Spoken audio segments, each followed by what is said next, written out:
So this is a hitman shot from the very first chapter, plant physiology. First chapter is photosynthesis in higher plant. तो यहाँ पे तुम देख सकते हो लाइट रिएक्शन को फोटोकेमिकल रिएक्शन कहते हैं, डार्क रिएक्शन को कार्बन रिएक्शन कहते हैं या फिर बायोसिंथेटिक फेज कहते हैं। लाइट रिएक्शन फर्स्ट होते हैं, डार्क रिएक्शन स्लो होते हैं। तो रेट किस पे डिपेंड करता है? स्लो पे डिपेंड करते हैं, डार्क रिएक्शन पे डिपेंड करते हैं। Next thing is that this diagram of क्रोलोप्लास्ट, बाहर आउटर मेम्ब्रेन होता है, अंदर इनर मेम्ब्रेन होता है। यहाँ पे तुम देख सकते हो पूरा का पूरा को ग्रेना कहते हैं, एक को थाइलाकोइड कहते हैं, इसको बीच में जो कनेक्ट करता है इसको स्ट्रोमा लेमेली कहते हैं। ये होता है स्ट्रोमा जहाँ पे डार्क रिएक्शन होता है, और ये होता है अपना थाइलाकोइड जिसमें अपना लाइट रिएक्शन होते हैं। ये देखने को मिलता है राइबोसोम्स जो 70s राइबोसोम होते हैं। यहाँ पे तुम देख सकते हो स्टार्च का ग्रेन्यूल भी होता है और लिपिड का ड्रॉपलेट भी होता है। स्टार्च का ग्रेन्यूल कैसे हो गया? क्योंकि यहाँ पे डार्क रिएक्शन बन के ग्लूकोज बना, उसके बाद स्टोर हो गया in the form of starch. ठीक है, डायग्राम क्लियर हो गया। Now let's go to the experiment part. The very first experiment was done by Joseph Priestley, that is bell jar experiment done by Joseph Priestley in 1770, and he also discovered oxygen in 1774. What he did is he took a jar जहाँ पे उसने माइस को रखा और उसमें एक candle को भी रखा। तो उसने देखा दैट बर्निंग कैंडल भी कुछ समय बाद एक्सटिंग्विश हो जा रहा था और एनिमल भी मर रहा था, माइस भी मर रहा था। को इंट्रोड्यूस किया तो उसके बाद देखने को मिल रहा था कि जो बर्निंग कैंडल है और एनिमल है वो जिंदा रह पा रहा था। इसका कंक्लूजन ये था कि जो प्लांट था उसने फोटोसिंथेसिस परफॉर्म किया और ऑक्सीजन रिलीज किया। जो ऑक्सीजन लेने के बाद ये प्लांट भी जिंदा रहा और ये एनिमल भी जिंदा रहा, एनिमल भी जिंदा रहा और ये बर्निंग कैंडल भी मतलब जलते रहा।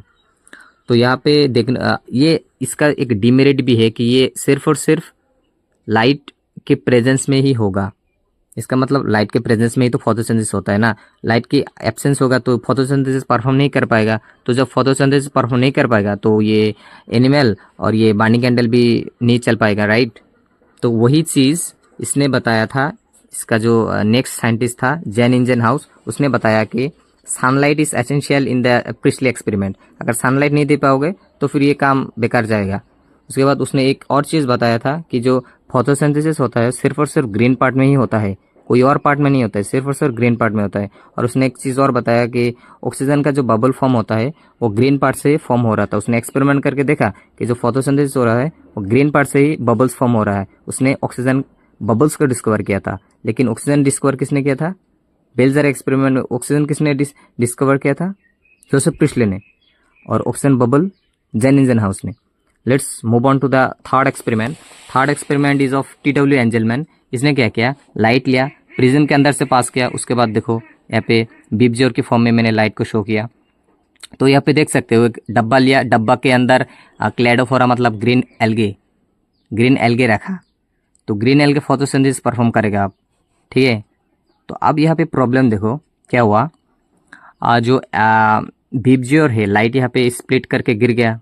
तो जो रेड एरिया पे मैंने शो किया हुआ है, रेड एरिया और ब्लू एरिया तुम देख सकते हो। यहाँ पे क्या हो रहा कि जो एरोबिक बैक्टीरिया है उसका कंसंट्रेशन ज़्यादा है। देखो एरोबिक बैक्टीरिया का कंसंट्रेशन ज़्यादा है, क्यों? इसका मतलब रेड और ब्लू एरिया में ज़्यादा से ज़्यादा फोटोसिंथेसिस हो रहा है। ज़्यादा से ज़्यादा फोटोसिंथेसिस अगर होगा तो वहाँ पे एरोबिक बैक्टीरिया ज़्यादा जाएगा। एरोबिक बैक्टीरिया मतलब क्या? जो ऑक्सीजन के प्रेजेंस में ग्रो करेगा, है कि नहीं। तो वहाँ पे ज़्यादा से ज़्यादा जाएगा, मतलब ज़्यादा से ज़्यादा फोटोसिंथेसिस हो रहा है। तो उसने एक स्पेक्ट्रम भी बनाया, एक्शन स्पेक्ट्रम, कि ब्लू और रेड में ज़्यादा से ज़्यादा फोटोसिंथेसिस हो रहा है, वहाँ से ज़्यादा ऑक्सीजन निकल रहा है। उस हिसाब से उसने एक एक्शन स्पेक्ट्रम बनाया। एक्शन स्पेक्ट्रम मतलब ऑक्सीजन ज़्यादा से ज़्यादा जहाँ से फॉर्म हो रहा है उसको शो कर दिया। हमारा फोर्थ एक्सपेरिमेंट है जूलियस बॉन्सेक्स का। 1854 में इसने ये एक्सपेरिमेंट परफॉर्म किया। ये जो एक्सपेरिमेंट है इसका जो ईयर है, ये सब चीज़ अब याद करना पड़ेगा अच्छे से। 1854 में इसने एक्सपेरिमेंट किया। तो उसने ये बोला कि जो ग्लूकोज होता है दैट इज स्टोर्ड होता है इन the form of starch. Chlorophyll जो होता है वो क्लोरोप्लास्ट में मिलता है। ज़्यादा से ज़्यादा कुछ इंपॉर्टेंट है नहीं है, मतलब ऐसे ही याद हो जाएगा। उसके बाद देखो fifth experiment that is done by Cornelius van Niel. वो एक माइक्रोबायोलॉजिस्ट थे, ठीक है। तो उसने ये बताया कि जो उसने किसके ऊपर परफॉर्म किया experiment, he experimented on purple sulphur bacteria and green sulphur bacteria के ऊपर उसने अपना एक्सपेरिमेंट परफॉर्म किया। तो उसने ये बताया सोर्स ऑफ हाइड्रोजन जो है, सोर्स ऑफ हाइड्रोजन जो है और सिर्फ पानी नहीं होता है, वो हाइड्रोजन H2S भी हो सकता है। तो उसने ये बता दिया।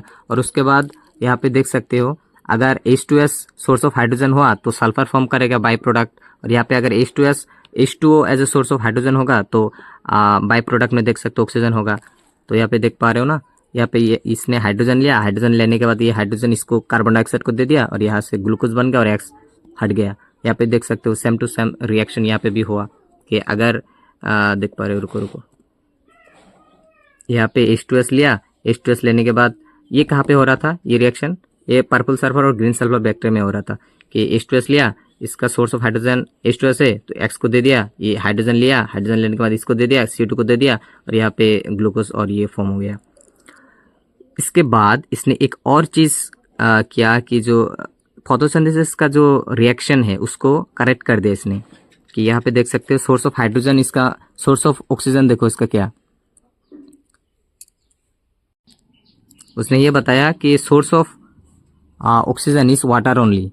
और ये एक्सपेरिमेंट बाद में जाके रेडियो आइसोटोप करके भी प्रूफ हो गया था। ये रिएक्शन सही है, ये गलत है। गलत क्यों है? क्योंकि देखो ना 6 2 12 ऑक्सीजन है, 12 ऑक्सीजन अगर यहाँ पे लाना है तो कहाँ से लाओगे, यहाँ से भी लाओगे 6, यहाँ पे भी लाना पड़ेगा, जो कि गलत है। इसका मतलब क्या है, 6 ऑक्सीजन, सॉरी 6 2 12 ऑक्सीजन, ये कहाँ से आया, सिर्फ और सिर्फ पानी से आया ना, क्योंकि पानी में 12 ऑक्सीजन है। नेक्स्ट हाई टॉपिक में मूव करते हैं। द नेक्स्ट टॉपिक इज, इस साल PYQ भी आया हुआ है इस टॉपिक से, दैट इज क्लोरोफिल, मतलब पिगमेंट। देखो हायर प्लांट में कितना पिगमेंट होते हैं, chlorophyll A, chlorophyll B, carotene और ज़ैंथोफिल होता है। इसी स्टाइल में लिखना है आपको, उल्टा नहीं करना। क्लोरोफिल A फिर B then carotene then xanthophyll. Carotene में कौन आता है, कैरोटीन एंड ज़ैंथोफिल।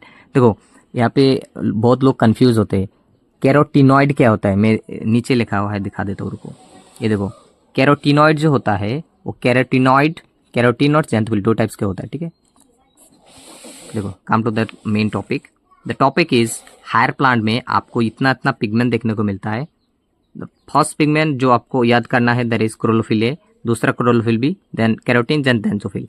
इसका कलर तुम कैसे याद करोगे, ये ब्लू ग्रीन है, ये ग्रीन येलो है, ये येलो ऑरेंज है, ये येलो है, कैसे याद करोगे? उसके लिए ट्रिक बहुत ही अच्छा एक ट्रिक है जो कि है बीपजीआर। अबे शेकिंग हो रहा है।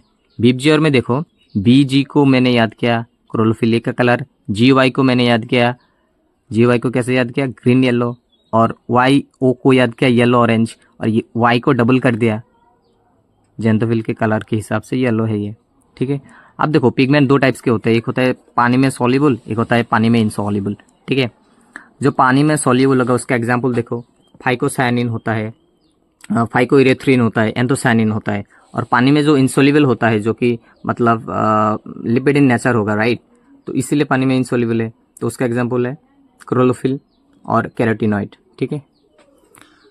उसके बाद देखो जो हमारे पास पिगमेंट होता है वो 2 हिसाब से डिवाइडेड होते हैं, 2 उसमें एक होता है लाइट हार्वेस्टिंग कॉम्प्लेक्स, या फिर उसको एंटेना भी बोलते हैं, या फिर एसेसरी पिगमेंट भी बोलते हैं, जिसके अंदर सिर्फ और सिर्फ ये 3 पिगमेंट आएगा, chlorophyll B, carotenoid, carotene and xanthophyll. और रिएक्शन सेंटर होता है जहाँ पे सिर्फ और सिर्फ क्लोरोफिल A ही आएगा, no matter whether it is PS2 और PS1, दोनों के दोनों में आपको क्लोरोफिल A ही आएगा एज ए रिएक्शन सेंटर। ये लोग अपना वेवलेंथ लेके इसको देगा, ठीक है। अब देखो एक जो होता है ना cyclic photophosphorylation, what does it mean?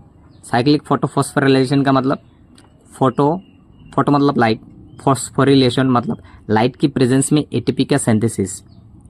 तो ये कहाँ हो सकता है? स्ट्रोमा लेमिल में हो सकता है क्या? हो सकता है। ATP बनेगा? हाँ बनेगा। ग्रेनल थाइलाकॉइड में कब हो सकता है? क्योंकि वहाँ पे आपको PS2 दोनों होता है, PS2 एंड PS1 दोनों होता है। अगर 680 से कम है तो फिर तो दोनों एक्टिवेट हो जाएगा ना, तो दोनों एक्टिवेट होगा तो नॉन साइक्लिक भी हो सकता है। लेकिन अगर 680 से ज़्यादा है, 680 से ज़्यादा है, इसका मतलब ग्रैनुलर थाइलाकॉइड में अगर 680 से ज़्यादा आपका वेवलेंथ आ रहा है तो साइक्लिक फोटोफॉस्फोराइलेशन होगा कि नहीं, बताओ। PS1 में होगा डेफिनेटली। अब कुछ डायग्राम की तरफ मैं दिखाता हूँ आपको। यहाँ पे सबसे पहले है लाइट हार्वेस्टिंग कॉम्प्लेक्स। यहाँ पे देख सकते हो ऊपर से फोटोन आया, नीचे ये पिगमेंट है। ये क्या है, ये क्या है भाई, ये लोग क्या है, यही तो मैं बोल रहा था ऊपर जो लाइट हार्वेस्टिंग कॉम्प्लेक्स है, ये इसको दे रहे हैं, ये इसको दे रहे हैं, ऐसे करके अपना वेवलेंथ शेयर कर रहा है। उसके बाद लास्ट में जाकर रिएक्शन सेंटर को देगा और वो प्राइमरी एक्सेप्टर को दे देगा, है कि नहीं, समझ में आया। नेक्स्ट डायग्राम देखते हैं अपन, जो कि PS2 और PS1 का डायग्राम दिखा रहा है यहाँ पे। जेड स्कीम, ये देखो जेड स्कीम क्यों बताया गया है, देखो स्ट्रक्चर देखो, यहाँ से ऐसे ऐसे जेड की तरफ दिख रहे है कि नहीं, जेड शेप हो रहा है कि नहीं, ये देखो। इसलिए इसको Z scheme of light direction बोला गया कि लाइट आया, दोनों लाइट हार्वेस्टिंग कॉम्प्लेक्स, ये PS2 है PS1 है, आया लाइट गिरा, पिगमेंट ने इलेक्ट्रॉन एक्सेप्टर को दे दिया, इसने भी इलेक्ट्रॉन एक्सेप्टर को दे दिया, यहाँ से इलेक्ट्रॉन ट्रांसपोर्ट सिस्टम के थ्रू इसमें आया और इसको दे दिया। यहाँ से अपना NADPH फॉर्म हो रहा था। बताओ ऑक्सीजन कहाँ पे फॉर्म हो रहा था, फोटो सिस्टम 2 के अंदर, ठीक है। फिर NADPH कहाँ पे फॉर्म हुआ, यहाँ पे ATP का फॉर्म हुआ, यहाँ पे, है ना। पानी ब्रेक यहाँ पे हुआ, राइट, PS2 में ब्रेक हुआ पानी। अब देखो हमारे पास एक और डायग्राम है जहाँ पे अपना एब्जॉर्प्शन स्पेक्ट्रम, एक्शन स्पेक्ट्रम और दोनों को कंबाइन करके एक स्पेक्ट्रम बनाया गया था, एक डायग्राम बनाया गया था। सबसे पहले देखो अपना absorption of light by chloroplast pigment और यहाँ पे वेवलेंथ दिखाया गया, ठीक है। दूसरा डायग्राम देखो, रेट ऑफ फोटोसिंथेसिस दिखा रहा है, कहाँ पे ज़्यादा ऑक्सीजन फॉर्म हो रहा है, देखो ना। यहाँ पे देखो क्लोरोफिल, देखो ब्लू और रेड में ज़्यादा हो रहा है कि नहीं, तो इसका मतलब ब्लू और रेड में ज़्यादा एब्जॉर्प्शन हो रहा था। और यहाँ पे दूसरा डायग्राम में देख पा रहे हो, ब्लू और रेड में ज़्यादा से ज़्यादा ऑक्सीजन प्रोड्यूस हो रहा था। तो इस दोनों को कंबाइन कर दिया थर्ड वाले डायग्राम में, यहाँ पे देख पा रहे हो ना, थर्ड वाले डायग्राम में ज़्यादा दोनों को कंबाइन करके यहाँ पे बताया गया। सेम चीज़ है, इसका मतलब ब्लू और रेड में ज़्यादा से ज़्यादा फोटोसिंथेसिस होता है, मतलब ज़्यादा से ज़्यादा ऑक्सीजन प्रोड्यूस होता है और वही लोग ज़्यादा से ज़्यादा एब्जॉर्प्शन भी करता है। We have one more diagram of cyclic photophosphorylation. यहाँ पे देख पा रहे हो लाइट नीचे गिरा, क्लोरोफिल यहाँ पे क्लोरोफिल P700 मतलब PS1 है ये, है ना। तो PS1 में गिरा, उसके बाद इलेक्ट्रॉन, देखो इलेक्ट्रॉन एक्सेप्टर ले लिया, लेकिन यहाँ पे इस तरफ से इधर देना चाहिए था, नहीं दिया, उल्टा दे दिया। अब देखो उल्टा दे दिया, इलेक्ट्रॉन ट्रांसपोर्ट सिस्टम में उल्टा दे दिया, इसने इलेक्ट्रॉन यहाँ पे दे दिया, यहाँ पे ATP फॉर्म हो रहा था और फिर यहाँ पे, तो ये एक साइकिल बन गया कि नहीं, एक साइकिल बन गया, इसलिए इसको साइक्लिक फोटोफॉस्फोराइलेशन कहते हैं। सिर्फ और सिर्फ ATP का फॉर्मेशन होता है, कोई NADPH का फॉर्मेशन नहीं हो रहा है, कोई ऑक्सीजन का प्रोडक्शन नहीं हो रहा है यहाँ पे, समझ में आया। The next topic is chemiosmotic hypothesis. Chemiosmotic hypothesis के हिसाब से आपको क्या क्या चाहिए वो कमेंट में बताओ, कि इंटेक मेम्ब्रेन चाहिए, H+ का कंसंट्रेशन अंदर ज़्यादा चाहिए, बाहर कम होना पड़ेगा, और फिर आपको CF0 CF1 होना पड़ेगा, और क्या क्या चाहिए बताओ। 4 कंपोनेंट का 4 चीज़ चाहिए, बताओ वो कमेंट में। अब देखो केमियोस्मोटिक हाइपोथेसिस के हिसाब से यहाँ पे देखो कैसे क्या चीज़ बन रहा है, क्या हो रहा है, नहीं हो रहा है, वो सब चीज़ मैं यहाँ पे डिटेल में एक्सप्लेन करने वाला हूँ। फर्स्ट थिंग, यहाँ पे लाइट गिरेगा ऊपर से, ये PS2 है, ये PS1 है, be very sure about it, है ना। रुको, ये PS2 है, ये PS1 है, और ये अपना इलेक्ट्रॉन ट्रांसपोर्ट सिस्टम है ना। तो लाइट जब गिरेगा यहाँ पे, ये देखो P80 है, P700 है, जब लाइट गिरेगा यहाँ पे, लाइट गिरने के बाद इसका इलेक्ट्रॉन एक्साइट होगा, हाँ, इसमें इससे अपना इलेक्ट्रॉन सामने इलेक्ट्रॉन ट्रांसपोर्ट सिस्टम को दे देगा, तो वो इलेक्ट्रॉन लेके लेके लेके इसको देगा, और ये जाके अपने लास्ट में जाके NADP+ को इलेक्ट्रॉन देने के बाद NADPH फॉर्म करेगा।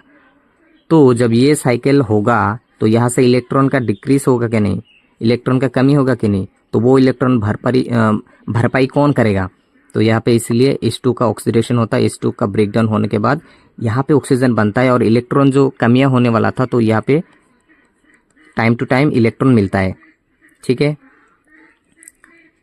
तो अभी ये इलेक्ट्रॉन लेने, ये एक पॉइंट यहाँ पे एनसीईआरटी में लिखा गया, यहाँ पे जो प्लास्टोक्यूनिन होता है उसको हाइड्रोजन कैरियर क्यों बताया गया? क्योंकि प्लास्टोक्यूनिन यहाँ पे इलेक्ट्रॉन लेगा, बाहर से H+ लेगा, लेने के बाद PqH2 फॉर्म करेगा, उसके बाद क्या करेगा कि H+ बाहर फेंक देगा और इलेक्ट्रॉन को सामने की तरफ डाल देगा। ठीक है, यहाँ पे देखो H+ को अंदर की तरफ डाल दिया और ये इलेक्ट्रॉन लेके साइटोक्रोम को दे दिया और वहाँ से प्लास्टोसाइनिन और यहाँ से PS1 में चला गया। ठीक है, इस वजह से PQ को, प्लास्टोक्यूनिन को हाइड्रोजन कैरियर कहते हैं। देखो वहाँ पे एक स्टेटमेंट लिखा गया। तो 3 वेज होता है जिसके थ्रू हम लोग H+ का कंसंट्रेशन यहाँ पे बढ़ा सकते हैं। क्यों बढ़ाएंगे H+ का कंसंट्रेशन? क्योंकि जब H+ बाहर से अंदर से बाहर आएगा तो ये जो अपना आप देख पा रहे हो ना, ATP का सिंथेसिस होगा, समझ में आ रहा है? CF0 और CF के थ्रू जब H+ बाहर से अंदर से बाहर आएगा तब ATP का फॉर्मेशन होगा। इस वजह से हमको H+ का कंसंट्रेशन ल्यूमेन के अंदर हाई करना ही पड़ेगा। कैसे करोगे? एक तो हो गया कि अपना प्लास्टोक्यूनिन एज ए हाइड्रोजन कैरियर की तरह काम करके H+ को ऐसे दे देगा। दूसरा है ऑक्सीडेशन ऑफ वाटर, पानी को ब्रेक डाउन करके H+ फॉर्म हो रहा है। तीसरा बताओ मेरे को, तीसरा है कि बाहर में H+ को खत्म कर दो, कम कर दो तो अंदर ज़्यादा होगा, है कि नहीं? तीसरा क्या है? H+ यहाँ पे यूज़ कर दो तो यह बाहर कम होगा कि नहीं? NADP+ को H+ ऐड करने से NADPH होता है तो H+ यहाँ पे घट रहा है कि नहीं? तो बाहर कम हो रहा है कि नहीं? तो अंदर बढ़ रहा है, बाहर कम हो रहा है तो अंदर बढ़ रहा है, अंदर बढ़ रहा है तो जब ये ऐसे जाएगा तो यहाँ पे मोर्फो क्या बोलते हैं उसको, ATP सिंथेस, ये CF0 और CF1 हेड के थ्रू जाएगा तो यहाँ पे ATP फॉर्म करेगा।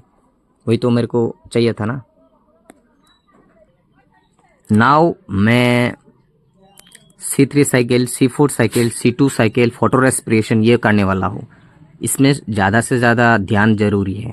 ठीक है, थोड़ा सा कंफ्यूजिंग है यहाँ पे देखो, बट मेरा वीडियो देखने के बाद सब कंफ्यूज खत्म। फर्स्ट इज C3 साइकिल, या फिर इसको हम केल्विन साइकिल भी बोल सकते हैं। तो ये क्या है? डार्क रिएक्शन है। क्या है? मतलब जब CO2 फिक्सेशन कैसे होते हैं उसके बारे में है ये चीज़। ठीक है, CO2 फिक्सेशन क्या होता है? डार्क रिएक्शन में होता है। लाइट रिएक्शन में हम लोग ने ऊपर देखा, लाइट रिएक्शन में कैसे ATP NADPH का फॉर्मेशन हो रहा था, वाटर का ब्रेकडाउन हो रहा था। ठीक है, तो यहाँ पे वो जो ATP और NADPH था उसका यूज़ होगा। ठीक है, अब देखो सबसे पहले CO2 बाहर से जाएगा प्लांट में। ठीक है, जाने के बाद क्या करेगा कि इसको एक चीज़ होता है, CO2 को कौन लेगा? लेने के बाद एक चीज़ बनाएगा जो कि है ये फर्स्ट प्रोडक्ट कहते हैं। जो लेगा उसको हम प्राइमरी CO2 एक्सेप्टर कहते हैं, है ना? जैसे कि मैंने कुछ एक्सेप्ट किया तो मेरे को प्राइमरी एक्सेप्टर बोलेगा, तो एक्सेप्ट करने के बाद क्या बनाया उसको फर्स्ट प्रोडक्ट कहते हैं। ठीक है, तो CO2 को कौन एक्सेप्ट किया? RUBP करके एक केमिकल होता है। ठीक है, RUBP करके एक शुगर होता है, कीटो शुगर, राइबोलोस बाइसफॉस्फेट 1,5 बाइसफॉस्फेट 5 कार्बन का होता है, जिसको हम प्राइमरी CO2 एक्सेप्टर कहते हैं। ठीक है, तो ये CO2 को एक्सेप्ट करने के बाद फर्स्ट प्रोडक्ट बनाएगा जिसका नाम है PGA। PGA का मतलब बताओ? 3 फॉस्फोग्लिसरिक एसिड भी बोलते हैं या फिर 3 फॉस्फोग्लिसरेट भी बोलते हैं। ठीक है, अब देखो इसमें CO2 में एक कार्बन है आपके पास, RUB पे कितना कार्बन है? 5 कार्बन है, तो टोटल कितना हो गया? 6 कार्बन, है कि नहीं? 6 कार्बन। यहाँ पे कैसे तुम बैलेंस करोगे? देखो PGA 3 कार्बन का है, लेकिन यहाँ पे PGA का 2 मॉलिक्यूल फॉर्म होगा, तो मतलब क्या? 3 कार्बन का 2 मॉलिक्यूल मतलब 6, यहाँ पे 5 और 1 6, बैलेंस आउट हो गया कि नहीं? देखो ये जो हो रहा है ना CO2 RUBP, इसका जो कॉम्बिनेशन हो रहा है, एक एंजाइम चाहिए इसके लिए जिसका नाम है रूबिस्को। ठीक है, रूबिस्को की प्रेजेंस में ही होता है ये, हुआ जो मैं सिंबल से लिख दिया। अब देखो यहाँ पे PGA फॉर्म होने के बाद 2 NADPH और 2 ATP हमको यूज़ करना पड़ेगा, और इस प्रोसेस को कार्बोक्सिलेशन कहते हैं। और यहाँ पे देखो 2 NADPH और 2 ATP को यूज़ करेंगे हम। ये कहाँ से आया भाई? ये तो लाइट रिएक्शन में हो रहा था ना। हाँ वही आया, NADPH और ATP जो लाइट रिएक्शन में बन रहा था वो इसको यहाँ हम लोग यूज़ करेंगे। और यूज़ करने के बाद यहाँ से हम लोग इसका जो एज देखो, NADPH से NADP+ बन गया। ठीक है, ATP से ATP बन गया। ठीक है, ये लोग हम लोग यहाँ पे यूज़ कर रहे हैं जिसको हम रिडक्शन कहते हैं। रिडक्शन मतलब क्या? गेन ऑफ इलेक्ट्रॉन, यहाँ पे गेन ऑफ इलेक्ट्रॉन हो रहा है देखो। उसके बाद यहाँ पे तुम नीचे देखो कि सुगर का फॉर्मेशन हो रहा है जिसको ट्रायोस फॉस्फेट कहते हैं। ये 3 कार्बन का 2 मॉलिक्यूल हो रहा था, ये भी 3 कार्बन का 2 ही मॉलिक्यूल हो रहा था। ये PGA फॉस्फेट, ये एसिड है, ये क्या है, शुगर है। 2 मॉलिक्यूल शुगर बन गया 3 कार्बन का, ठीक है। उसके बाद क्या होगा, नीचे की तरफ आओ, नीचे की तरफ। उसके बाद यहाँ से हम लोग ग्लूकोज बनाएंगे, ग्लूकोज से हम लोग सुक्रोज स्टार्च बना के ये ट्रांसपोर्ट के फॉर्म में, ये अगर स्टोर करेंगे तो स्टार्च के फॉर्म में रख देंगे, ठीक है।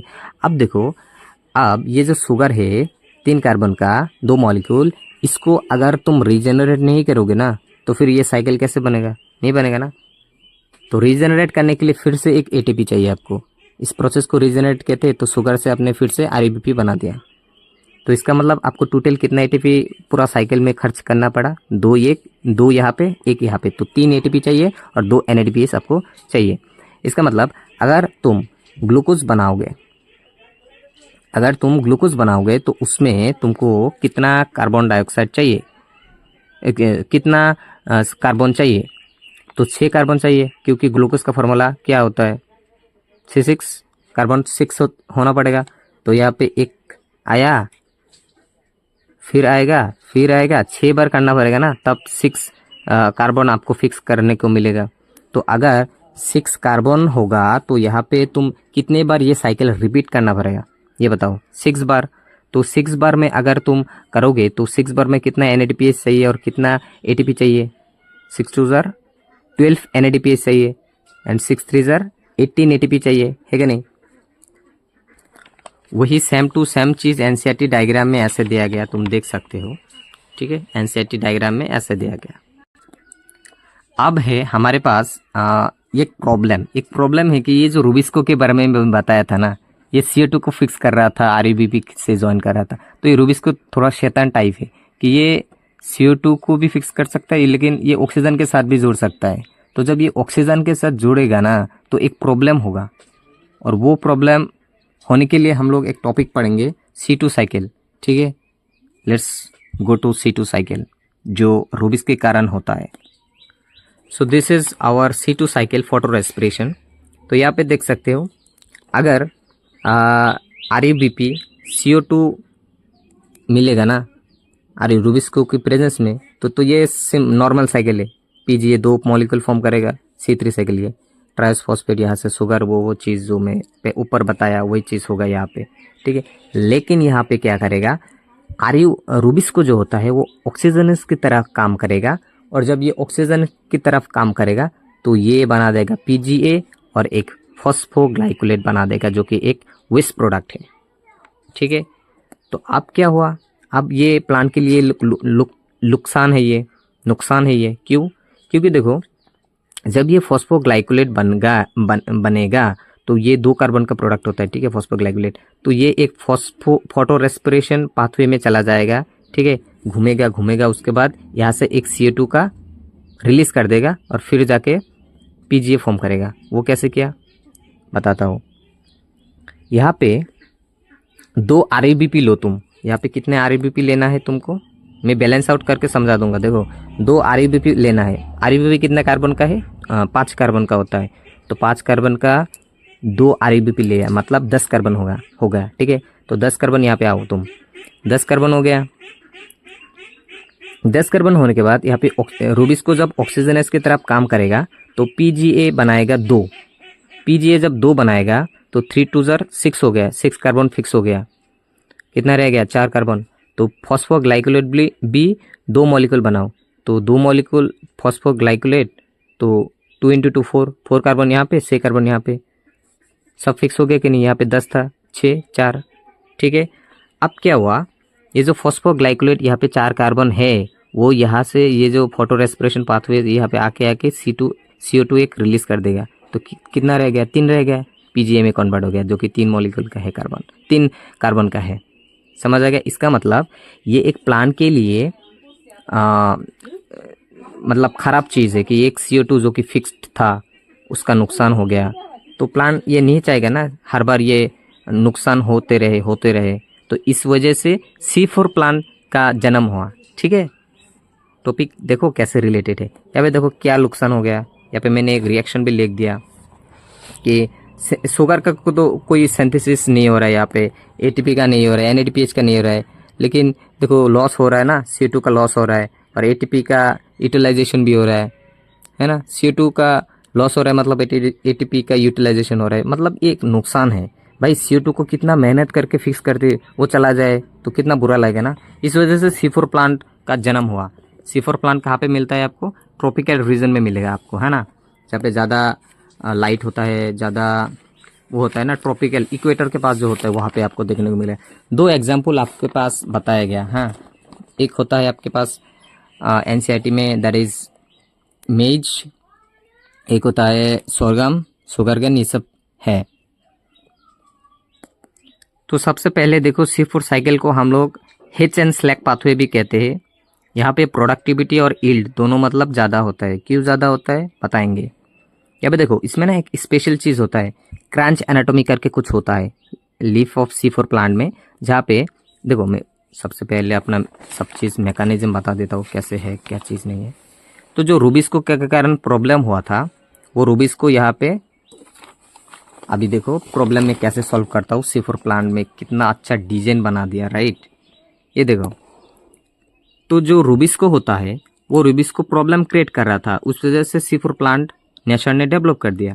तो देखो अगर यहाँ पे CO2 को फिक्स करना पड़ेगा, यहाँ पे भी आपको फोटोलाइसिस भी करना पड़ेगा, ऑक्सीजन भी फॉर्म करोगे, एटीपी भी बनाओगे, NADPH भी बनाओगे, लाइट रिएक्शन, डार्क रिएक्शन सब एक जगह करोगे ना, तो प्रॉब्लम है।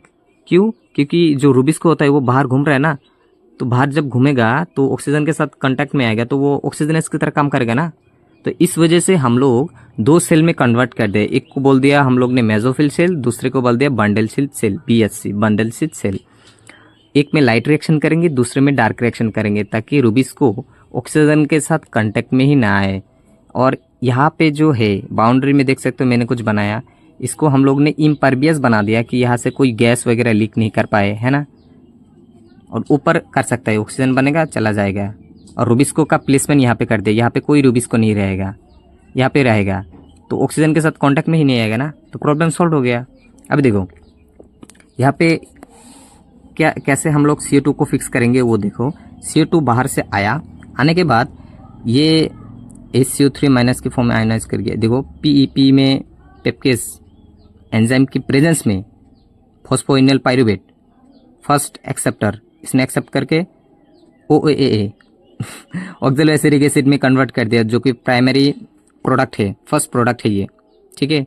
एक्सेप्टर कौन है? प्राइमरी एक्सेप्टर PEP है, फुल फॉर्म फॉस्फोइनल पाइरुवेट, 3 कार्बन का होता है, ये 4 कार्बन का होता है। पेप्केज एक एंजाइम होता है, पेप्केज सिर्फ और सिर्फ मेसोफिल सेल में ही मिलता है, यहाँ पे नहीं मिलता है भाई, नीचे नहीं मिलेगा। नीचे से रूबिस को मिलेगा, लेकिन रूबिस को ऊपर नहीं मिलेगा, समझ में आ रहा है। यहाँ पे ऑक्सैलोएसिटिक एसिड से मैलिक एसिड या फिर एस्पार्टिक एसिड, सो जब ये कार्बन डाइऑक्साइड इसके साथ मिलेगा इन द प्रेजेंस ऑफ पेप्केज, तो ऑक्सैलोएसिटिक एसिड में कन्वर्ट करेगा। अब देखो ये 4 कार्बन का, ये 3 कार्बन का है, 3 कार्बन ये, 1 कार्बन यहाँ से लिया, 4 कार्बन में कन्वर्ट करते हैं ऑक्सैलोएसिटिक एसिड। अब क्या करेगा ये ऑक्सैलोएसिटिक एसिड मैलिक एसिड या फिर एस्पार्टिक एसिड में कन्वर्ट करेगा, ठीक है। NADPH NADP प्लस में कन्वर्ट करेगा। इसमें से जो इलेक्ट्रॉन है वो ये लेगा, इलेक्ट्रॉन ले लिया, इलेक्ट्रॉन साथ लेने के बाद मैलिक एसिड यहाँ नीचे आएगा, बंडल से सेल में आएगा, और वो जो इलेक्ट्रॉन लेकर आ रहा था वो इलेक्ट्रॉन NADP प्लस जो कि यहाँ पे होगा उसको दे देगा। तो यहाँ पे देने के बाद NADPH में कन्वर्ट कर जाएगा कि नहीं, हो गया। तो वो अब देखो मैलिक एसिड यहाँ से फिर से ऑक्सैलोएसिटिक में कन्वर्ट करेगा। अपना CO2 यहाँ पे देखो, CO2 जो होता है यहाँ पे लॉस करेगा, 1 कार्बन का लॉस करने के बाद ये पाइरुवेट में कन्वर्ट करेगा, और वो CO2 यहाँ पे जाके फिक्सेशन करेगा इन द C3 साइकिल। ये क्लोरोप्लास्ट का स्ट्रक्चर बनाया मैंने, ठीक है। ये पाइरुवेट बन गया, एक CO2 नीचे चला गया, 4 से 1 गया, 3 रह गया, ऊपर फिर वापस भेज दो पाइरुवेट को, पाइरुवेट ऊपर जाएगा, पाइरुवेट फिर से रिसाइकिल करेगा 2 ATP का इस्तेमाल करके। समझ में आ गया ना। तो इसका मतलब अभी तो यहाँ पे कोई ऑक्सीजन और रूबिस्को का कांटेक्ट में नहीं आया ना, क्योंकि रूबिस्को यहाँ होता है और पेप्केज यहाँ होता है और ऑक्सीजन यहाँ होता है, तो यहाँ पे CO2 होता है, तो CO2 और रूबिस को यहाँ पे ये ले लेगा ना, कार्बोक्सिलेज की तरह काम करेगा। तुम NCERT में ये डायग्राम है, बहुत अच्छे से देख लेना। यहाँ पे रूबिस को नहीं होता है, पिपकेस होता है, और नीचे रूबिस को होता है, पिपकेस नहीं होता है। अब हम लोग पढ़ने वाले हैं रुको, थोड़ा सा और टॉपिक रह गया।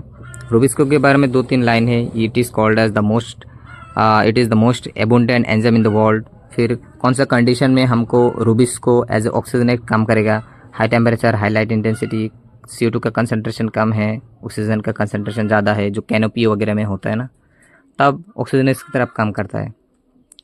अब देखो हम लोग नेक्स्ट टॉपिक पढ़ेंगे, that is the last topic, जो कि है फैक्टर्स। वो होता है, क्या बोलते हैं, फैक्टर्स जो कि फोटोसिंथेसिस को अफेक्ट करेगा। उसमें 2 फैक्टर होता है, एक होता है एक्सटर्नल, एक होता है इंटरनल। पढ़ता हूँ मैं, रुको। ये देखो, सबसे पहले होता है एक्सटर्नल फैक्टर, उसके बाद इंटरनल फैक्टर। ये देखो, इंटरनल फैक्टर जिसको हम प्लांट फैक्टर बोलते हैं, एक होता है एक्सटर्नल फैक्टर। इंटरनल फैक्टर में कौन कौन आएगा? साइज ऑफ द लीफ आएगा, कि साइज कैसा है, नंबर ऑफ द लीफ कितना है, ज़्यादा है, कम है। इसमें देख सकते हो, मेसोफिल सेल में डिपेंड करेगा, क्लोरोप्लास्ट कितना है, कम है, ज़्यादा है, क्लोरोफिल की अमाउंट कैसा है, इंटरनल CO2 का कंसंट्रेशन कितना है। तो ये सब में डिपेंड करेगा इंटरनल फैक्टर। तो जो कि ज़्यादा इंपॉर्टेंट नहीं, ये लाइन दिया गया है NCERT में।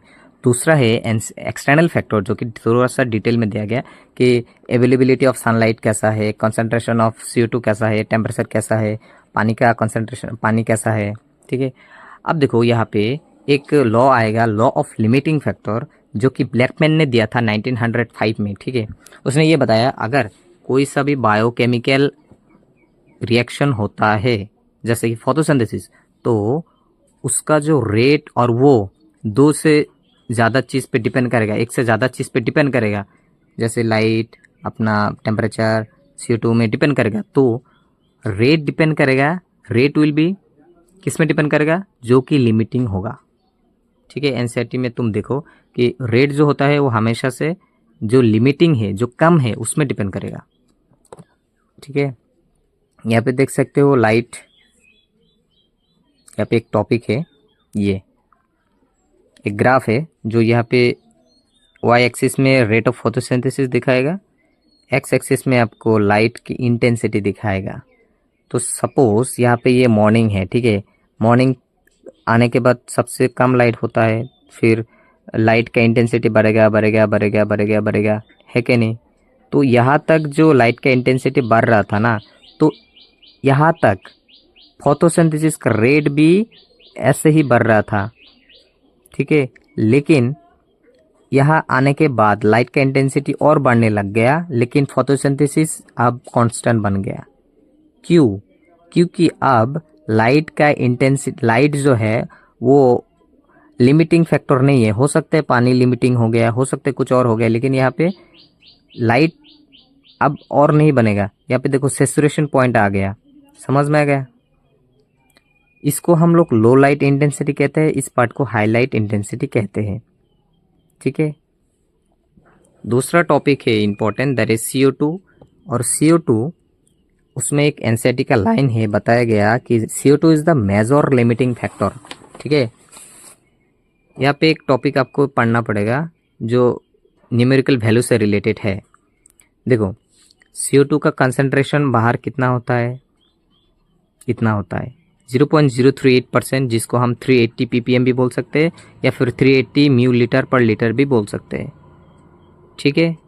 अब जब तुम 0.3 को 0.4 में कन्वर्ट करोगे, या फिर 0.5 में कन्वर्ट करोगे, तो फिर बढ़िया, मतलब CO2 का कंसंट्रेशन इतना तक बढ़ाओगे, 0.5 तक बढ़ाओगे, तो उसका यील्ड, उसका प्रोडक्टिविटी बढ़ेगा। लेकिन उसके बाद और बढ़ाओगे ना, तो प्रॉब्लम क्रिएट करेगा, तो डैमेज करेगा ओवर लॉन्गर पीरियड, और नहीं बढ़ा सकते, इतना ही बढ़ा सकते हैं। अब देखो, C3 प्लांट और C4 प्लांट के लिए 2 चीज़ है, एक होता है कॉम्पनसेशन पॉइंट, एक होता है सैचुरेशन पॉइंट, जो कि मैंने इस ग्राफ में दिखाया।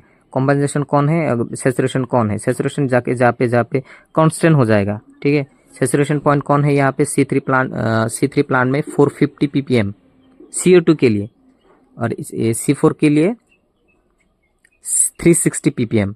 तो कौन ज़्यादा है? ये ज़्यादा है। ठीक है। अब देखो, 380 इन्वायरमेंट में आपके पास है, तो अगर मैं इसको 380 से लेकर 460 बना दिया तो क्या होगा? सबसे ज़्यादा बेनिफिट किसको होगा वो बताओ? C3 प्लांट को, क्योंकि 380 इससे कम ही तो है ना C4 प्लांट के लिए, जो हमेशा अवेलेबल होता है। तो C4 प्लांट के लिए कोई प्रॉब्लम होने वाला बात नहीं है। लेकिन जब मैं 380 को 460 में बना दूंगा, मतलब कंसंट्रेशन बढ़ा दूंगा बाहर इन्वायरमेंट में CO2 का कंसंट्रेशन, तो 450 में जब मैं 460 में बढ़ा दूंगा तो ज़्यादा बेनिफिट इसको होगा, क्योंकि इसका जो डिफरेंस है वो ज़्यादा है। देखो ना, 50 और कितना 70 है, 70 का डिफरेंस है। और यहाँ पे डिफरेंस तो है ही नहीं, इसके नीचे भी है, ये नीचे ही है। तो अगर CO2 का कंसंट्रेशन बढ़ाया जाए तो वो सबसे ज़्यादा बेनिफिट इसको करेगा। उसके लिए हम लोग ने एक चीज़ बनाया कि जो C3 प्लांट है, जैसे टोमेटो हो गया, उसके बाद बेल पेपर हो गया, वो CO2 कंसंट्रेशन वो ग्रीन हाउस में लिया, उसके बाद वहाँ पे CO2 का कंसंट्रेशन बढ़ा दिया। तो अब क्या होगा, ये CO2 का कंसंट्रेशन जब बढ़ेगा ना, तो ये C3 प्लांट है, तो इसका C3 प्लांट में देखो, C3 प्लांट में अगर CO2 का कंसंट्रेशन बढ़ा दिया, उसका प्रोडक्टिविटी बढ़ेगा। तो वही हुआ, यहाँ पे उसका प्रोडक्टिविटी बढ़ गया, फोटोसिंथेसिस ज़्यादा कर पाएगा। टोमेटो और बेल पेपर एग्जाम्पल है। अब तुम 2 स्टेटमेंट है लास्ट में, वो पढ़ लेना कि लो लाइट इंटेंसिटी में increase in CO2 concentration not affect both C3 and C4। क्यों? व्हाई? क्योंकि लाइट लिमिटिंग है ना, लाइट लिमिटिंग है तो तुम CO2 को कुछ भी कर दो, कुछ नहीं होने वाला, बिकॉज लाइट इज लिमिटिंग। लेकिन हाई लाइट इंटेंसिटी में CO2 को तुम जब बढ़ाओगे, this can benefit both C3 and C4, लेकिन ज़्यादा से ज़्यादा बेनिफिट किसको होगा? C3 में, क्योंकि इसमें डिफरेंस ज़्यादा है भाई, और इसमें तो डिफरेंस है ही नहीं, इसके नीचे ही है ये, है ना, वही चीज़। तो that's it from my side for this chapter. मिलते हैं नेक्स्ट वीडियो में। सब्सक्राइब वगैरह कर देना यार, बहुत मेहनत से बनाया है।